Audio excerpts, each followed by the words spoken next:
Hi எல்லாருக்கும் வணக்கம். இது ஒரு பிரைடல் ப்ளவுஸ் தான். கை ஆல்ரெடி போட்டு கம்ப்ளீட் பண்ணிட்டேன். அதோட வீடியோ அப்லோட் பண்ணியிருக்கேன். டைம் கிடைக்கும் போது செக் அவுட் பண்ணி பாருங்கள். இது ஃப்ரண்ட் நெக்கு. ஆல்ரெடி நெக்கை மார்க் பண்ணி வச்சுருக்கேன். 3 லைன் செயின் நான் போட்டுக்க போகிறேன். நார்மலாகவே நம்ம பீட்ஸு ஸ்டிச் பண்ணுறதுக்கு முன்னுக்கு செயின் கம்பல்சரி போடணும். நான் எப்போவுமே பார்த்திங்கன்னா 3 லைன் செயின் போடுவேன்.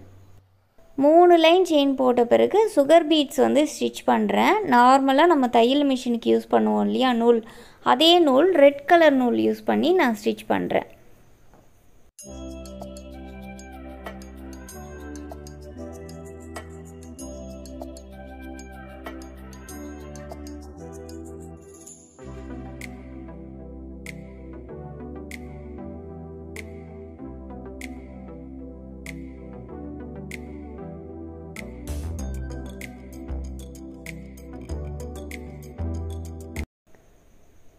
ரெண்டு பீட்ஸாக தான் நான் ஸ்டிச் பண்ணுறேன். 3 4 அந்த மாதிரி ஸ்டிச் பண்ணல. ஸோ இந்த லைன் கம்ப்ளீட் பண்ணோன்னே அதுக்கு பக்கத்தில் அப்படியே நம்ம 3 mm பீட்ஸை நான் ஸ்டார்ட் பண்ணி ஸ்டிச் பண்ணிகிட்டே வரேன். ஒவ்வொரு பீட்ஸாக தான் இது ஸ்டிச் பண்ணுறேன். சுகர் பீட்ஸ் மட்டும் 2 ஸ்டிச் பண்ணுங்கள். மற்ற எல்லா பீட்ஸுமே நம்ம ஒன்று ஒன்றா ஸ்டிச் பண்ணோன்னா நல்ல நெருக்கமாக இருக்கும். அது மட்டும் இல்லாமல் ஃப்ரேமை விட்டு துணியை கலட்டும் போது கலராமையும் இருக்கும். சம்டைம் ரொம்ப லூஸ் ஆகிடும், அதுக்காக தான்.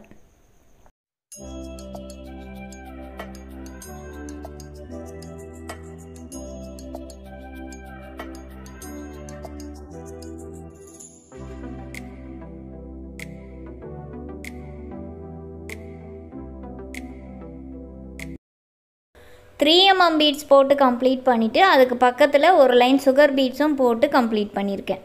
இதை இந்த வீட் பீட்ஸ் இருக்குது இல்லையா, இதை ஒரு ஜிக்ஸாக் ஷேப்புக்கு போட போகிறேன். வி ஷேப்புன்னு சொல்லலாம்.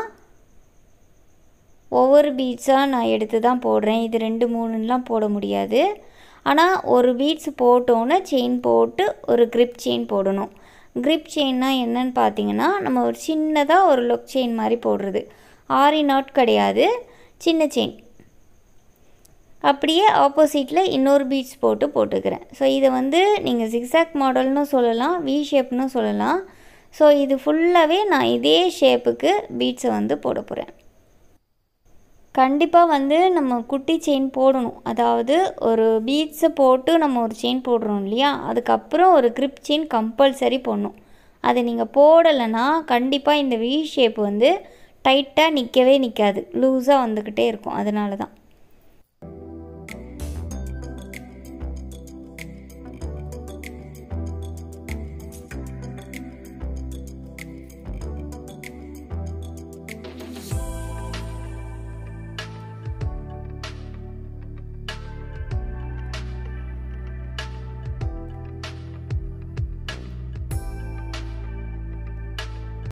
இப்போ இந்த கேப் இருக்குது பார்த்திங்களா, இந்த வி ஷேப் இருக்குது பாருங்கள். அந்த வி ஷேப்புக்கு கீழே ஸ்டோன் ஒட்ட போகிறேன்.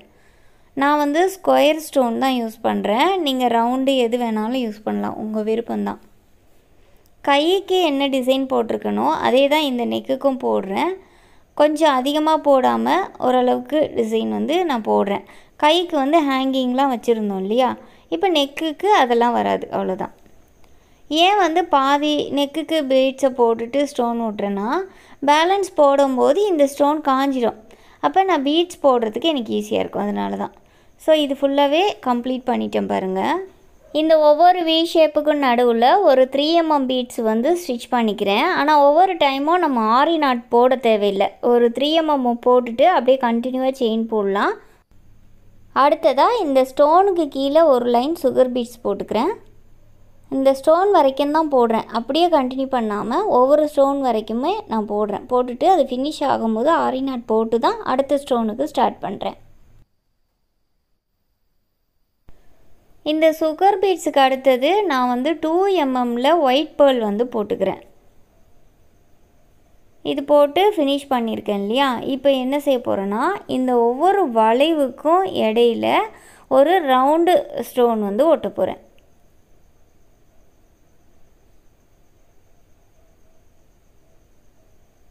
நல்ல நெருக்கமாக ஒட்டணும். கொஞ்சம் கீழே இடைவெளி விட்டு அந்த மாதிரிலாம் இல்லாமல் அந்த ஒவ்வொரு வளைவுக்கும் கரெக்டாக அந்த சென்டர் பார்த்து ஒரு ஸ்டோன் ஒட்டிக்கிறேன்.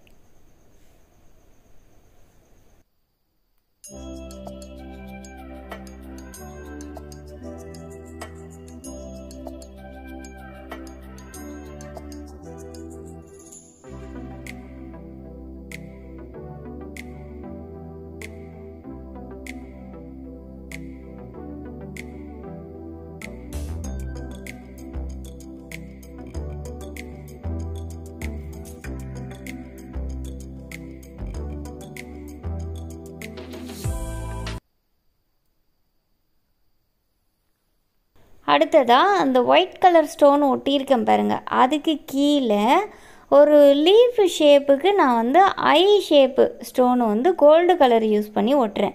அது எப்படி நம்ம லீஃபுக்கு ஷேப்புக்கு ஒட்டணும் அப்படின்னு பார்த்தீங்கன்னா, நம்ம ஃபஸ்ட்டு ஒரு வி ஷேப்புக்கு ஒட்டிடணும், அதுக்கப்புறம் சென்டரில் ஒன்று ஒட்டணும். சரியா? ஃபஸ்ட்டுக்கு வி ஷேப்புக்கு ஒட்டிட்டு அதுக்கப்புறம் நீங்கள் சென்டரில் ஒட்டினீங்கன்னா அது ஒரு லீஃப் மாதிரி வந்துடும். ஸோ எல்லாத்துலேயுமே அந்த ஒயிட் ஸ்டோன் இருக்குது பாருங்கள், அதுக்கு ஸ்ட்ரெயிட்டாக அந்த மெத்தட்லேயே நான் வந்து ஒட்டுறேன்.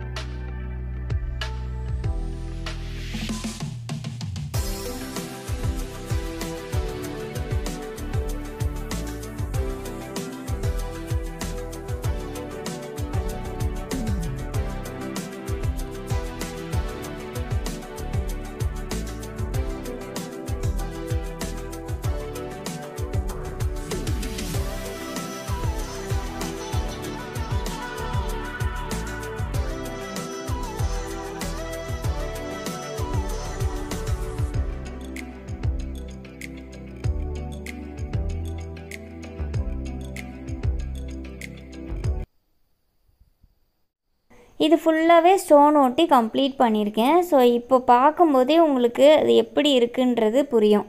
இப்போ என்ன செய்கிறேன்னா, அந்த வளைவு ஷேப்பில் ஒயிட் பேர்ல் கட்டியிருக்கேன் பாருங்கள், அந்த ஒவ்வொரு வளைவுலேயும் கரெக்டாக சென்டர் பார்த்து 3mm பீட்ஸ் ஒன்றும் சுகர் பீட்ஸ் ஒன்றும் ரெண்டையும் ஒரே டைமில் கோத்துட்டு செயின் போட்டு ஆரி நாட் போடுறேன்.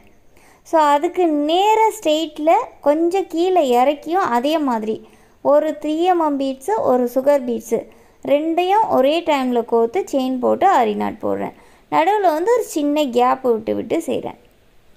மேலே ஒன்று கீழே ஒன்று அந்த மெத்தடில்.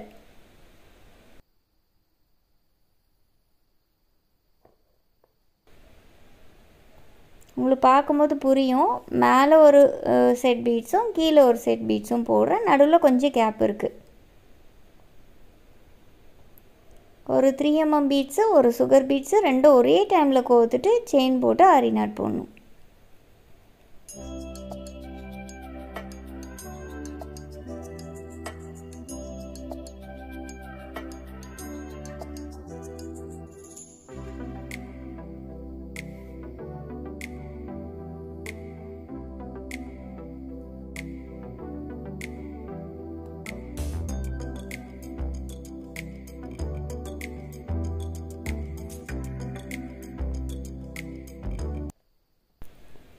இது ஃபுல்லாகவே ஸ்டிச் பண்ணிட்டேன் பாருங்கள், எவ்வளோ ஃபினிஷிங் நீட்டாக இருக்குன்னு. கைக்கு போட்ட அதே டிசைன் தான், பெருசாக டிஃப்ரெண்ட் கிடையாது.